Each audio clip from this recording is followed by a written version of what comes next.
Hello from your new home in paradise. This place is breathtaking, but it needs a lot of work. Hey, Ellie, come on. Let's go to the temple. Coming, just getting a shot of this. Wow, this is it. Ellie, be careful. Look, it's a perfect match. It's almost like it's going to... You're not gonna believe this. This isn't just an island. It's so much more.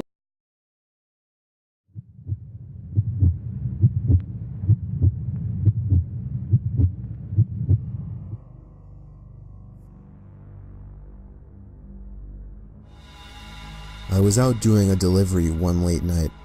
It was probably the longest drive I had ever taken for a pizza delivery.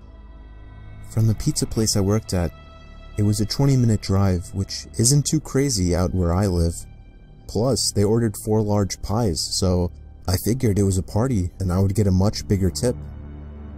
Navigating the dirt roads at night was always annoying though.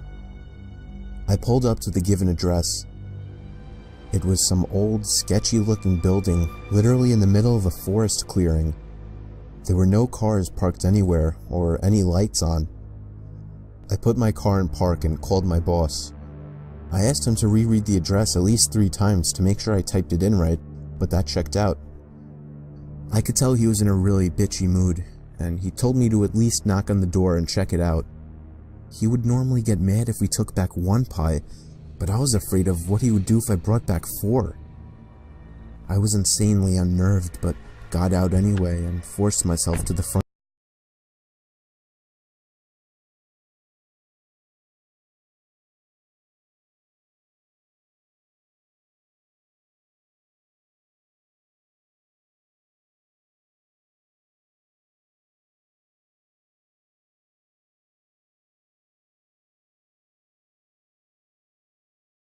door of the building. There was no doorbell, so I just knocked really hard. I heard nothing and didn't really expect to hear anything. I was extremely disappointed, not because nobody answered the door, but because I was realizing that it was all a waste of time and gas. I knocked one more time out of desperation, and then began to hear some kind of rustling noises from inside of the building.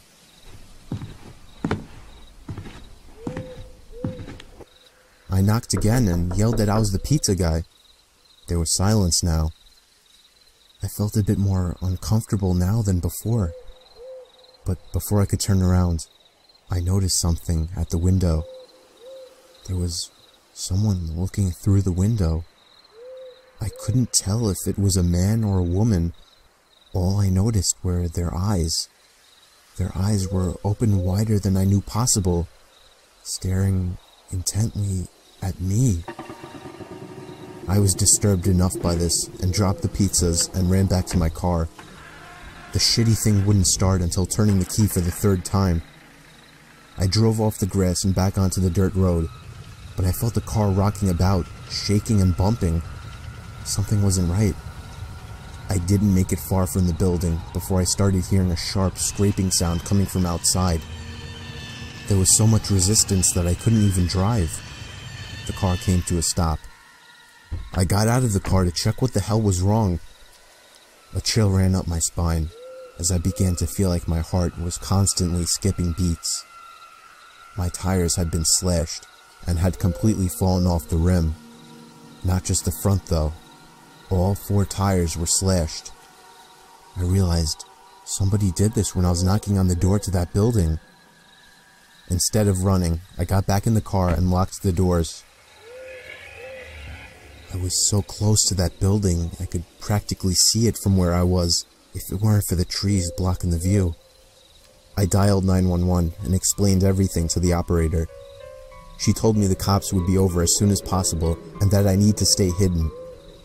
I asked her if it was advisable to stay in the car or run, and she told me it would be best to stay in the car with the door locked. She asked me to stay on the line with her until the cops arrived. My whole body was shaking. In all directions, there was nothing but dark, seemingly endless forest. I knew it would take forever for the cops to get there. I was not comfortable with sitting in that car so close to whoever did this. The next part, though, is what utterly destroyed me. It still shakes me to this day, and I hope nobody ever has to experience this kind of fear. As I was scanning all the windows, making sure nobody was outside, I looked in the rearview mirror, and there was the same person I saw at that window. Eyes open wider than ever. I could see now that it was a woman, and I could ever so slightly see a smile begin to spread across her face. I opened my door and full-on sprinted into the woods, not caring how much noise I made. I ran until I was out of breath, which didn't take long, and I hid behind a giant log on the ground. I tried to cover my loud breathing with my hand, as I waited and waited for what felt like hours, until I finally heard sirens in the distance. I gathered up all the stamina I had left to run all the way back in the direction of the dirt road.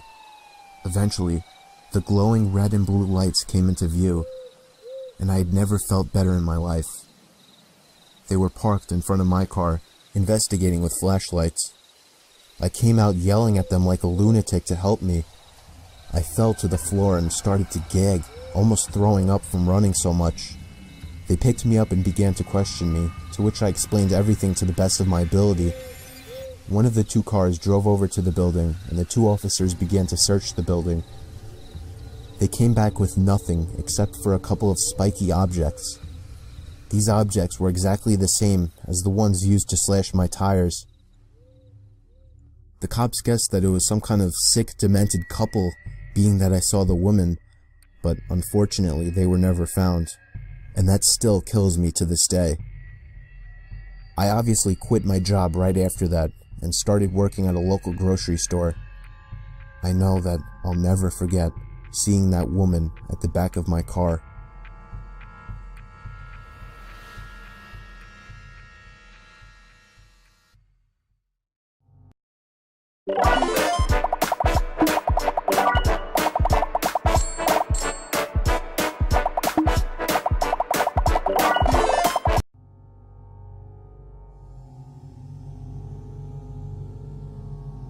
I recently moved out, and I already have a horror story to tell. The house I moved into isn't anything impressive, it's just a house that's appropriate for one or two people. But I'd say right away, I started hearing weird sounds coming from inside the walls. I first heard it in the kitchen, and then in the bathroom, but on night 3, I started hearing it in my bedroom.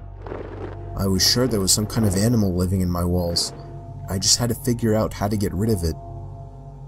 The next morning, I didn't even have enough milk to fill the bowl of cereal. I couldn't believe I hadn't realized I needed more milk. In fact, I seemed to be eating up all of my food pretty fast. I woke up in the middle of that night to the sound of breathing. Not my breathing. It sounded just like the breathing of a person. I flipped the lamp on and it stopped. I chalked it up as my mind playing tricks on me after waking up. The next day was really hot, so I turned on the AC for the first time. I checked every single vent, and some of them weren't blowing any air, one of them being the vent right next to my bed. I peered through the vent with a flashlight. There wasn't even a duct behind the vent. It was just the inside of the wall. It seemed that whatever air duct was in there had been removed. Unfortunately, I didn't look into the air conditioning system while buying the house, so I didn't know about this. That night, I had to sleep in the heat with no AC, so I was up pretty late, constantly rolling around and flipping the pillow over. Then, I eventually started to hear the breathing again, but this time, I was fully awake. I knew it was real this time. It was coming to my left. I looked to my left at the air vents. The sound was surely coming from in there. I grabbed the flashlight again and shined it in through the vent. I dropped it and screamed. There was someone's face peering through the cracks of the vents. The first thing I saw were their eyes, open wide and glowing. I screamed all the way down and out the house. I soon found out there was a crazy, dangerous homeless man living in my walls, and he had been eating my food ever since I moved in.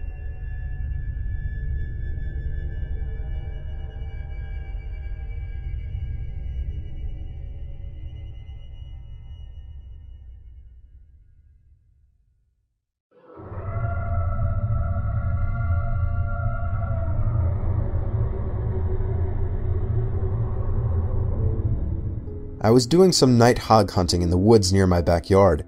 I was hiding in the tower I had built about a decade ago. In case anyone's wondering, I of course had a night vision scope attachment. I guess I'm what you would consider a hardcore hunter.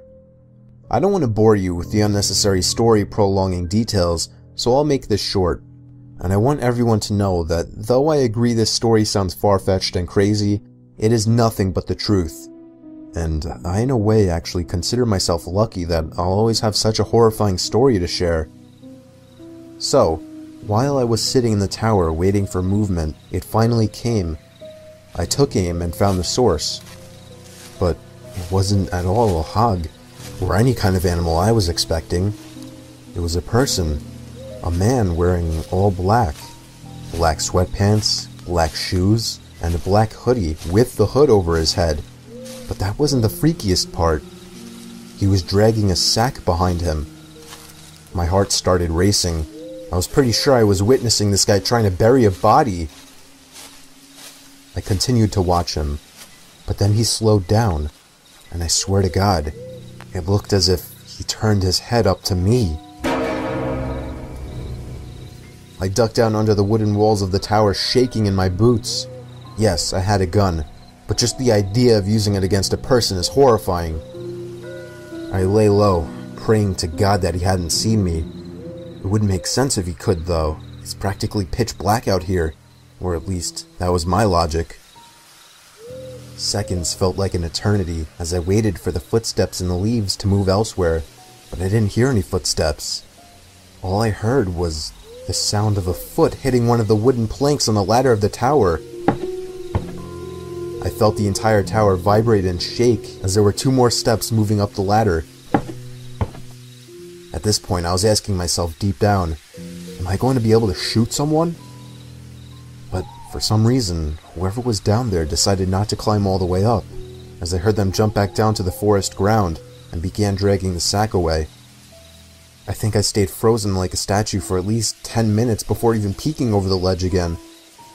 The coast seemed clear. I had to get home and warn the police immediately. I hopped over the ledge and descended down the ladder. I turned on my pocket flashlight, which in hindsight was a stupid move considering the situation, and ran back in the direction of my house. I was only able to run for about 10 seconds or so when I heard the rapid, manic footsteps crunching the leaves from behind me. I took a look over my shoulder, and there he was, inches away from my face. I spun around and shot him in the shoulder. He stopped and screamed in agony, and I took that moment to finish my dash to my house. Again, in hindsight, I should have held him hostage somehow, but that doesn't even matter now. I called the police, who showed up within 15 minutes with a whole search squad, and I led them all into the woods to the exact location where I shot him. There was a faint yet noticeable blood trail spilled onto the leaves which led past the body bag, which the cops seized, and eventually right to the maniac, who was hiding under a log next to a tree. He was arrested and tried for the murder of Jin-Quen Sakanaki, a Japanese corner store owner. I don't know the full story behind it, but I do know I won't forget this one for the rest of my life, and I'll also be telling it for the rest of my life.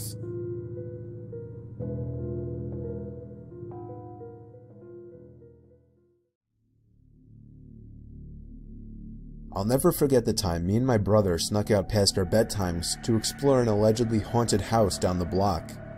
Yes, I said bedtime, as I was only 10 and my brother Luke was only 12. When our parents said goodnight to us, I went to Luke's room and we took a couple hand-powered flashlights with us and hopped outside through the window. Luckily, his room was on the first floor. Those hand-powered flashlights worked by constantly pushing in a little trigger that would create light inside the lens. They were noisy as hell, but they were convenient. Once we were outside, we just walked down the block, and in 2 minutes we were there. It was rumored by all the neighborhood kids and teens that the place was haunted. Everything about it was creepy. The older, more antique design of the house, the isolation from the rest of the houses, and the broken windows and rotting wood. It seemed perfect for a horror movie. We went around to the backyard. This was all my curious and confident brother's idea. I was scared shitless. The door was locked, as expected. I felt a bit of relief, thinking we might just go home, but my brother made a shocking move next. He grabbed a plank of wood laying in the grass and began smashing the already chipped window. Eventually there was enough of an opening to unlock it and slide it up completely. We hopped inside and began cranking those noisy-ass flashlights. Immediately after entering the house, we both picked up on the fact that it was like 90 degrees in there, which was odd as it was a September night in the mid-70s. There was no graffiti or anything anywhere. In fact, it was relatively empty besides a few pieces of furniture that were clearly not worth taking along. It seemed we were the first to enter the house, shockingly, or at least from the back. We went upstairs to the main floor from the little den area and continued cranking the flashlights. That's when we heard the slightest crack in the floorboards from right above us. We both jumped. I tugged for Luke to leave, but he told me the place is old as hell, it's just house noises. I stopped cranking the flashlight at this point, and I urged Luke to do the same, but he only called me stupid for suggesting something so ridiculous. Then there was another crack in the floorboards from above us. He began walking upstairs. I didn't want to go up there, but I was not about to stay down there alone. I followed behind him to the upstairs. There was a door that led to a room right above where we were standing. I begged him not to open it, but he must have just wanted to be the big, tough older brother. He began to reach for the doorknob while still cranking the noisy flashlight, but then he stopped. I was confused. I could see in the dark he was moving his ear up against the door, listening for something. Silence. Then, the most deafening, nightmare-inducing moment of my life. A single bang on the door from the other side sent my brother staggering into the wall in pain, covering his ear. We dropped the flashlights and ran straight out the back door and back home. We were so loud when we got back that our parents found us out. We told them what happened, but they naturally didn't care and grounded us both for a week. 2 nights later, I woke to the sound of something from outside my window and a glare of brightness sneaking in through my slightly opened blind. I sat up, and my heart sank when I realized it was the sound of the crank to my flashlight. I stood up and looked out the window, and that's when it stopped. There was nothing but complete blackness out there after that. I woke the next day barely remembering what happened, and I still hope today that that part was just a dream.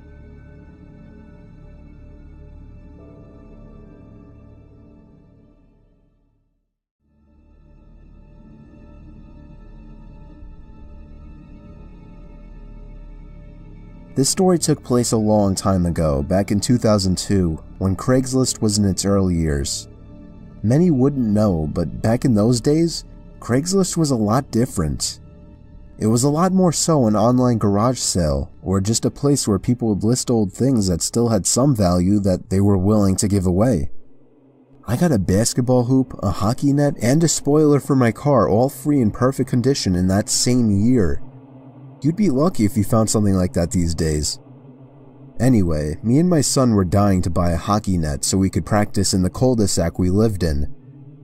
For the record, this was before I got that free one I mentioned.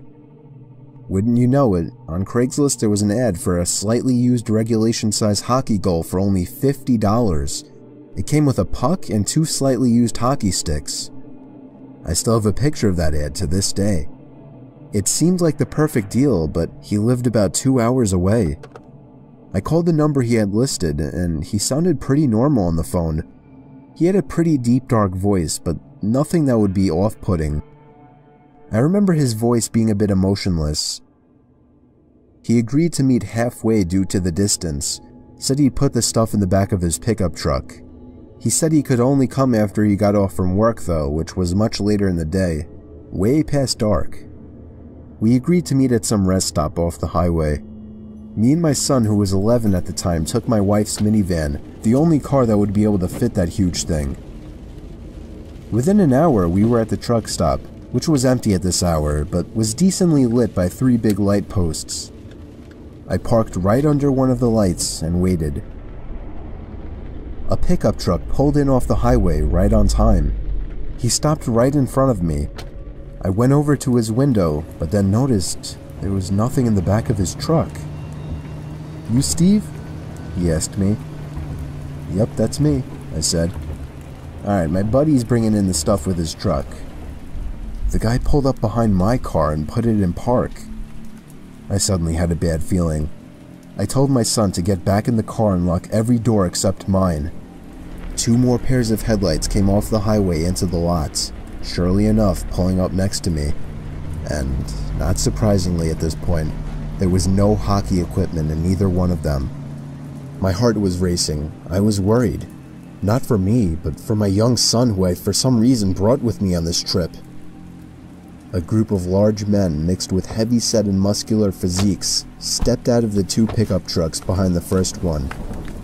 They eyed me from head to toe, giving that typical intimidation stare down. Then this bald guy wearing sunglasses said in a deep voice, "Where's the money?" I instantly pulled out my wallet and handed it to him, begging him to just let me and my son go.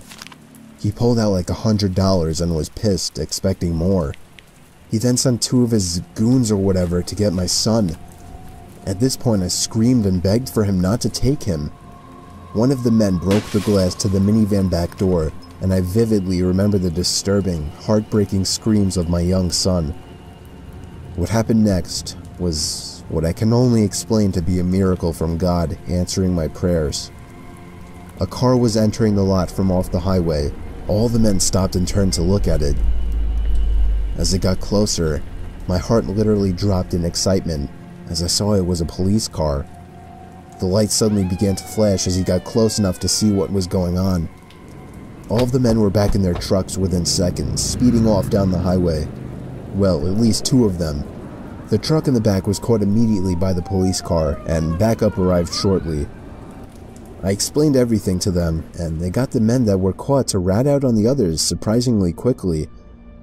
I guess luckily the guys in the back truck weren't very loyal to whoever their leader was, if they even had any type of leader. Believe it or not, I had a police escort all the way home to make me and my son feel safer. I don't want to get into all the legal stuff, but I'll just say that all of those men except for one was caught, and I'm pretty sure that was the driver of the first pickup truck. Needless to say, my Craigslist days weren't over at that point, but I have always been much more protective of my son, and much more cautious of Craigslist meetings since then.